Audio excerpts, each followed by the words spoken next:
ఎలా సాధ్యము? ఇది అంకెల గారడి కాదా? ఇవన్నీ కూడా మోసం కాదా? మళ్ళీ దీన్ని బాహుబలి బడ్జెట్ అనడం మీకు మాత్రమే చెల్లుతుంది.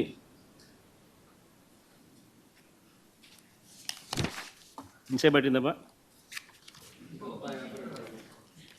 మరి ఈ మేరకు టైం కేటాయించకపోతే, ప్రతిపక్షం అనేది ఈ మేరకు చెప్పలేకపోతే ఈ విషయాలన్నీ ప్రజలకి ఎలా తెలుస్తాయి? మామూలుగా అయితే ప్రతిపక్ష నాయకుడు అనే వ్యక్తికి ఎవరికైనా కూడా ఉండేది అసెంబ్లీలో మామూలుగా 2 పార్టీలు ఉంటాయి. ఒకటి అధికార పార్టీ, మరొకటి ప్రతిపక్ష పార్టీ. ప్రతిపక్ష పార్టీని అధికారంలో ఉన్న వాళ్ళు గుర్తించకపోతే, ప్రతిపక్ష పార్టీ ఇవన్నీ చెప్పేటివన్నీ కూడా వాళ్ళు చెప్పలేకపోతే కరెక్షన్స్ ఎక్కడి నుంచి వస్తాయి? అసెంబ్లీ ఎందుకు నడుపుతూ ఉన్నాం? ఏం సాధించడం కోసం నడుపుతూ ఉన్నాం? ఎవరు కూడా నీకు వ్యతిరేకంగా మాట్లాడకూడదు, ఎవరు కూడా నీకు వ్యతిరేకంగా చెప్పకూడదు. వాళ్ళకు మైక్ ఇవ్వము, మేము 5 నిమిషాలు మాత్రమే మైక్ ఇస్తాం. 175 మందిలో నీకు ఇచ్చినట్టుగా వాళ్ళకి ఇచ్చినట్టుగా నీకు ఒకరికి మైక్ ఇస్తాము. 5 నిమిషాలు నీ టైం కట్ చేస్తాము, నీ మైక్ కట్ చేస్తాము అని అంటే ప్రజలకు ఇవన్నీ కూడా తెలియకూడదు అనే ఉద్దేశంతో అసెంబ్లీ నడుస్తూ ఉంది. కానీ మీ ద్వారా నేను ఏదైతే చెప్పానో ఇంతవరకు ఈ 1.5 hour 2 గంటలు, నాకు తెలియదు ఎన్ని గంటలు ప్రజెంటేషన్ అయిందో, కానీ ప్రతి విషయంలోనూ కూడా ఏది కూడా ఎవరిని కూడా ఊరికే తిట్టల.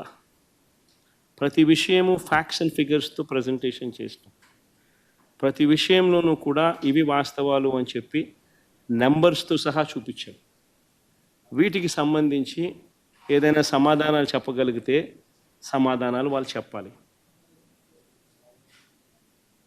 మీ ద్వారా కనీసం ప్రజలకన్నా ఈ మెసేజ్ పోయి ప్రజలందరికీ కూడా జరుగుతూ ఉన్న ఈ రాష్ట్ర పరిస్థితుల మీద ప్రజలందరికీ కూడా అవగాహన కలగాలి అని రాష్ట్ర బడ్జెట్ మీద, గవర్నర్ ప్రసంగం మీద ఒక ప్రతిపక్ష నాయకుడిగా, ఒక ప్రతిపక్ష పార్టీకి సంబంధించిన నాయకుడిగా ప్రతిపక్షం చేయాల్సిన పాత్ర అసెంబ్లీలో చేయలేని పరిస్థితుల మధ్య మీడియా ద్వారా ప్రజలకు కమ్యూనికేట్ చేసే కార్యక్రమం చేస్తూ ఉన్నాం. సార్ స్పీకర్, ఇప్పుడు ఈ అసెంబ్లీకి సంబంధించి కానీ బడ్జెట్కి సంబంధించి ప్రభుత్వం 9 నెలల పాలనకు సంబంధించి అనేక వైఫల్యాల గురించి మీరు చెప్తా రావడం జరిగింది సార్ ఇప్పటివరకు.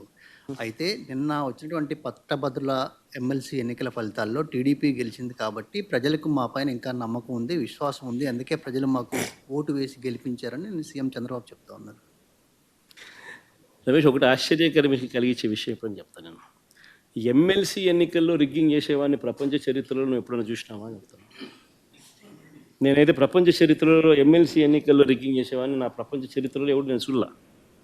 ఒక చంద్రబాబు నాయుడు అనే వ్యక్తి మాత్రమే ఎమ్మెల్సీ ఎన్నికల్లో రిగ్గింగ్ చేసేవాడిని నేను చూసింది.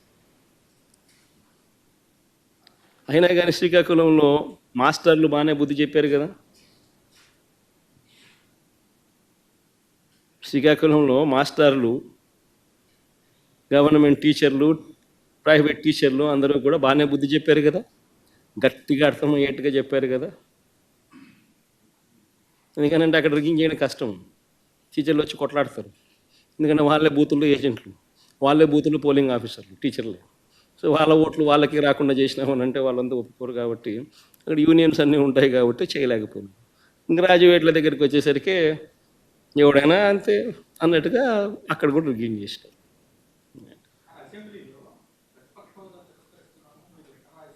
ఎన్న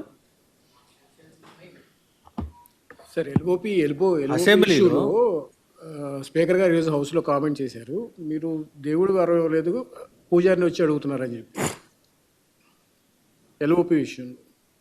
ఎల్ఓపి విషయంలో రూలింగ్ ఇచ్చారు సార్ ఈరోజు. మీకు ప్రతిపక్ష హోదా రాదు అని స్పీకర్ గారు ఈరోజు ఒక రూలింగ్ ఇచ్చారు. Statement, the speaker has given a statement saying that neither have you attended the assembly, you've just attended assembly just for one day in the earlier sessions, and that you yourself in the previous term had talked about Mr. Chandrababu Naidu and how they had 23 or 24 MLAs, and if we take 5 then you won't have the leader of opposition status. If he can say the same thing, why is he demanding the same is what there's been a ruling stated by the speaker. What do you have to say on this? ఒకటి అందరూ గుర్తుపెట్టుకోవాల్సింది ఏంటంటే చంద్రబాబు నాయుడు గారు అనే వ్యక్తికి మేము ప్రతిపక్ష హోదా ఇచ్చాం. చంద్రబాబు నాయుడు అనే వ్యక్తిని మేము ప్రతిపక్ష హోదా ఇచ్చినాం. ఎక్కడా రూలింగ్ లేదు, ఎక్కడా దెర్ ఇస్ నో రూల్. నీకు ఇంతమంది శాసనసభ్యులు నీకు ఉండాలి, ఉంటేనే నీకు ప్రతిపక్ష హోదా ఉంటుంది అని ఎక్కడా రూలింగ్ లేదు. ఇన్ఫ్యాక్ట్ ఢిల్లీ అసెంబ్లీలో బీజేపీకి 3 అసెంబ్లీ స్థానాలు గతంలో. ఆప్ బీజేపీకి ప్రతిపక్ష హోదా ఇచ్చింది. మరి 79 స్థానాల బీజేపీ అక్కడ ఉన్న టోటల్ స్థానాలు ఢిల్లీలో 80 స్థానాలకు 77 స్థానాలు ఆప్ వచ్చి సంథింగ్ లైక్ దట్. బీజేపీకి 3 స్థానాలు ఉన్న ప్రతిపక్ష హోదా ఇచ్చినారు. సిమిలర్లీ మేము కూడా తెలుగుదేశం పార్టీకి కూడా 5 మంది శాసనసభ్యులు తెలుగుదేశం పార్టీ నుంచి పక్కన కూర్చుంటామన్నారు.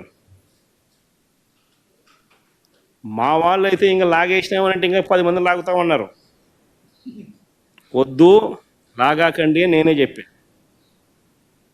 కానీ ప్రతిపక్ష హోదా నేనే ఇచ్చి ఇదే చంద్రబాబు నాయుడు చెప్పినా, నువ్వు మాట్లాడు స్వామి, ఎంతసేపు మాట్లాడతావు నువ్వు మాట్లాడు, నేను వింటాను,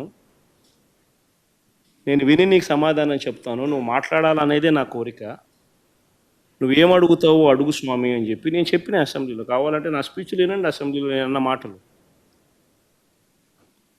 ఆయనకు నాకు మధ్య తేడా అది. ఏదైనా కానీ అసెంబ్లీ అనేది ఎందుకు జరుపుతూ ఉన్నాం? ఈరోజు అది అసెంబ్లీలో ఉన్న పార్టీలు ఏవి? అధికార పార్టీలు, ప్రతిపక్ష పార్టీ మాదొక్కటే ఉంది. వేరే పార్టీలు ఎక్కడున్నాయి చెప్పండి? ఉన్నాయా ఎవరన్నా? మన ప్రతిపక్ష పార్టీ అనేది ఎవరికి ఇస్తారు? మాకు ఇవ్వకపోతే ఎవరికి ఇస్తారు చెప్పు? ఉన్న వాళ్ళందరూ మంత్రివర్గంలో మంత్రివర్గ సభ్యులుగా మీరే ఉండరు, మీరే గవర్నమెంట్లో ఉండరు, అంతా మీరే రూలింగ్లో ఉండరు. మీరే ప్రతిపక్ష పాత్ర ఎట్ట పోషిస్తారు స్వామి? నాకు అర్థం కావడంలా. అధికార పార్టీ మీదే, ప్రతిపక్ష పార్టీ మీదే, డబుల్ యాక్షన్ ఇదేమన్నా? హీరో నువ్వే. అది నేను చెప్పే స్వామి, 2 పాత్ర డబుల్ యాక్షన్. ఒక పక్క నువ్వే కొడతానంటే ఈ పక్క నేనే కొడతానంటే ఎట్లా కుదురుతుంది స్వామి? అది ఉండేది ఈరోజు అసెంబ్లీలో 2 పార్టీలు ఉన్నాయి. వాళ్ళదంతా కలిపి అధికార కూటమి. ఉన్నోళ్ళంతా ఆ పక్క ఉన్నారు. ప్రతిపక్షం ఉండేది మా పార్టీ తప్ప వేరే ఏ పార్టీ ఉంది? వేరే ఏ పార్టీ లేదు. సో వేరే ఏ పార్టీ లేనప్పుడు ప్రతిపక్షం అనేది ఎవరికి ఇవ్వాలి? ప్రతిపక్ష పార్టీగా గుర్తింపు అనేది ఎవరికి ఇవ్వాలి? ప్రతిపక్ష పార్టీగా ఉన్న వాళ్ళకి ఇవ్వాలి. సో న్యాచురలీ ఆ పార్టీకి ఎంతమంది అన్నా ఎమ్మెల్యేలు ఉండని స్వామి, వాళ్ళకు లీడర్ అనేవాడు ఉంటాడు కదా. సో ఆ లీడర్ని ఏమంటారు? ప్రతిపక్ష నాయకుడనే అంటారు కదా, వేరే పేరు ఏమన్నా అంటారా? సో ప్రతిపక్ష నాయకుడు అని చెప్పి నువ్వు ఎప్పుడైతే అంటావో అప్పుడు ఏంది, దాని అర్థం ఏంది? లీడర్ ఆఫ్ ది హౌస్కి ఎంతసేపు మైక్ ఇవ్వాలనో అంతేసేపు దాని తర్వాత స్థానంలో ప్రతిపక్ష పార్టీ నాయకుడికి ఇవ్వాలి. ఎందుకు ఇవ్వాలి? ఇవన్నీ చెప్తాడు కాబట్టి. ఇవన్నీ అవతల ప్రతిపక్ష పార్టీ చెప్పినప్పుడు నువ్వు రిపేర్ చేసుకోవాలి కాబట్టి. అది గవర్నమెంట్ చేయాల్సిన డ్యూటీ కాబట్టి, పని కాబట్టి. కానీ ఇక్కడేం జరుగుతూ ఉంది? నేను చెప్పనివ్వను, నేను ఎవరి స్వరము విననివ్వను, నీకు 5 నిమిషాల కన్నా ఎక్కువ మైక్ ఇవ్వను అని నువ్వే డిక్టములు పాస్ చేస్తూ ఉంటే ఏ రకంగా అసెంబ్లీలో ప్రతిపక్షం అన్నది మాట్లాడగలుగుతుంది, స్వరం ఇవ్వగలుగుతుంది? ఇప్పుడు మీరే అన్నారు 1.5 గంటలు 2 గంటలు పట్టింది సార్ అని. మరి 1.5 గంటలు 2 గంటలు పడుతుంది. మరి ఇవన్నీ నేను మాట్లాడిన మాటల్లో ఏదైనా ఒకటన్నా వేస్ట్ మాట ఏమన్నా ఉందా? బడ్జెట్కి సంబంధించిన డాక్యుమెంట్సే చూపించినాను, బడ్జెట్కి సంబంధించిన అంశాలే ప్రస్తావించినాను. మరి టైం పడుతుంది. మరి ఇంక పట్టుకోకున్నట్టుంటుంది చెప్పు. మరి వినాలా? అవతలోనికి మైక్ ఇస్తేనే కదా నువ్వు అవతలోడు చెప్పగలుగుతాడు. సార్ మీకు ప్రతిపక్ష హోదా అంశానికి సంబంధించి పవన్ కళ్యాణ్ గారు ఒక కామెంట్ చేశారు. వైఎస్ఆర్ కాంగ్రెస్ పార్టీకి వచ్చినటువంటి ఓట్ల శాతాన్ని, సీట్ల శాతాన్ని బట్టి చూస్తే జర్మనీలో అయితేనే వస్తుంది, ఇక్కడ రాదు, ఇక్కడ 5 ఏళ్ళు రావడం కష్టం అని ఒక విమర్శ చేశారు సార్. ఆ మనిషి కార్పొరేటర్కి ఎక్కువ, ఎమ్మెల్యేకి తక్కువ.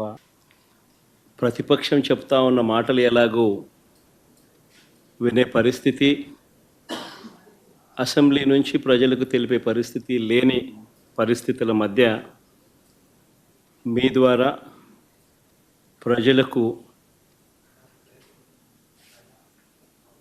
ప్రతిపక్షం సైడ్ నుంచి బడ్జెట్ మీద, గవర్నర్ ప్రసంగం మీద, వీటి అన్ని అంశాల మీద ఇటువైపున నాణ్యానికి ఇటువైపున వర్షన్ కూడా వినిపించే కార్యక్రమం చేస్తూ ఉన్నాం.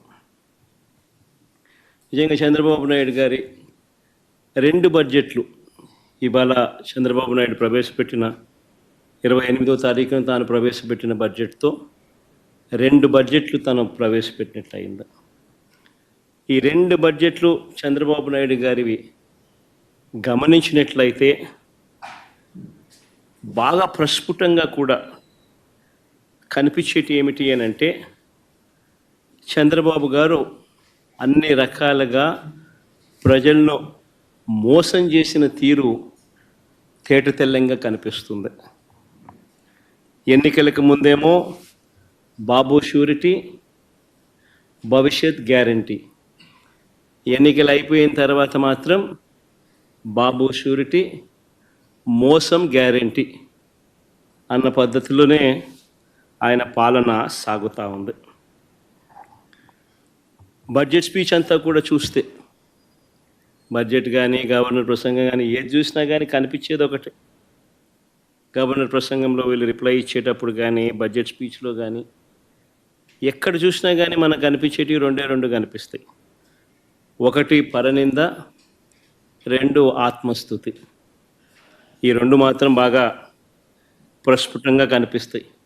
2వ బడ్జెట్ ప్రవేశపెడతా ఉన్నప్పటికీ కూడా ఈ రోజుకి కూడా వాళ్ళ నోట్లో నుంచి వచ్చే మాటలు జగనట్ట, జగనిట్ట, జగనట్ట, జగనట్ట, ఆ పాలన, ఈ పాలన, ఇవే మాటలే వస్తాయి.